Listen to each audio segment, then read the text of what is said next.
আসসালামু আলাইকুম রহমতুল্লাহ।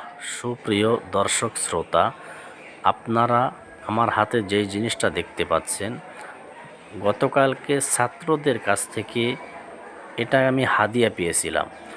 আসলে এটা আমার কাছে মনে হচ্ছিল একেবারে একটি এনার্জি বাল্বের মতো, যেটা আমি আগে কখনো দেখি নাই এবং নামও শুনি নাই।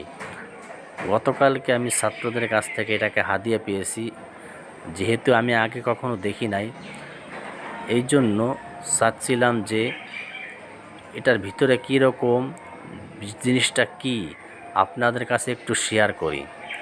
আপনারা যদি কেউ জেনে থাকেন এই জিনিসটা কি এবং এর স্বাদ গ্রহণ করে থাকেন, তাহলে অবশ্যই এটার নামকে আপনারা কমেন্টে জানাবেন। দেখে কে কে বলতে পারেন এই জিনিসটা কি। আমি জীবনে প্রথমবার দেখলাম, এই জন্য আপনাদের কাছে শেয়ার করলাম।